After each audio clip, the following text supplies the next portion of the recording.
So one of the questions that we get asked probably most, or that advisors sitting in front of clients will get asked most, is what is the most suitable pension vehicle for them to be in? If you are an individual person, then it has to be an individual pension arrangement, so a personal pension or a SIPP. But if there's more than one individual that's looking to establish a pension fund, or where there's maybe one individual now, but they might be intending to bring in maybe family members or other business owners into a pension environment, consideration is given to setting up a SASS rather than a SIPP. So a SASS is a pension arrangement but for multi-members, and it's a shared fund with shared assets. But a SIPP is an individual pension arrangement for one individual. So if we had, for example, two individuals that were looking to purchase for example, commercial property, so a shared investment, they could either do that individually within their SIPPs, the two SIPPs joining their funds together then to purchase this one asset, this one commercial property. Alternatively, they could think about setting up a SASS, so a joint vehicle. Both of them then put their money into the SASS, and the SASS itself then buys that commercial property. In practice, the end result is the same, in that they're both buying and owning that asset, but one route takes you down a joint investment strategy, which is the SASS, but the other route, the SIPP route, takes you down an individually owned asset route. With the SIPP, the possibilities, it's easier to separate assets if they're in SIPPs because they're very clearly owned by the members, and the members themselves own their personal SIPPs. Within a SASS, the funds are joint, so although each member has a very clear share of the SASS, it is within one pension vehicle and one pension pot. So if, for example, you had two business owners and one member left the business, they might not feel comfortable sharing a pension vehicle with the person that they were previously in business with. They might prefer to have an individual pot. Other than, I suppose, ownership of vehicles and ownership of assets, one of the main differentials between a SASS and a SIPP is actually the type of investments that they can enter into.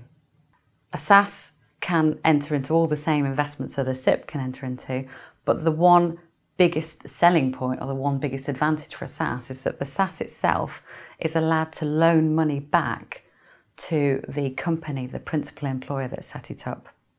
So a SASS is established by a company and not by an individual. There always has to be a company sitting behind that SASS. So the company essentially sponsors the pension scheme and becomes what's called the principal employer, or the establishing company for that SASS, for that pension scheme. The company then is intrinsically linked to that pension scheme through a trust deed and rules, which establish this as the SASS in the first place. The SASS then itself can build up funds, so contributions will be paid in to the pension fund, and the SASS is allowed to make a loan back to the principal employer of up to half of its assets, so its net assets. So if the SASS has got £100,000 sitting in there, it is allowed to make a loan back to the principal employer of up to £50,000 of those net assets. Now, there are regulations or restrictions around the loan as to what length of time the loan could be taken out over, what interest has to be paid on the loan. It all has to be very commercial because essentially it's deemed they're connected transactions because the parties involved in both the SASS and the company are the same. So there is a connection there. So any interaction between the two has to be arm's length and has to be commercial.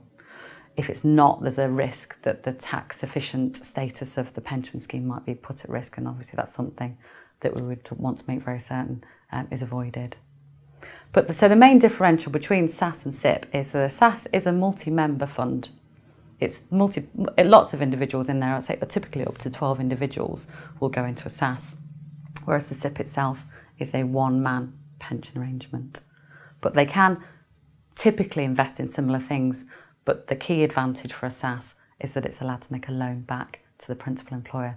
And that's probably one of the main reasons why SASSes are chosen over SIPPs. SASSes have become much more popular, to be fair, over recent years. SIPPs got all the media attention back in 2006 when the rules changed and the pension industry was kind of turned on its head a little bit. And at that point, the media loved the idea of a SIPP.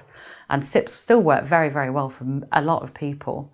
But the SASS now, and the benefits of a SASS, and typically the loan back potential, is now seen as a really key benefit and one that a lot of people like.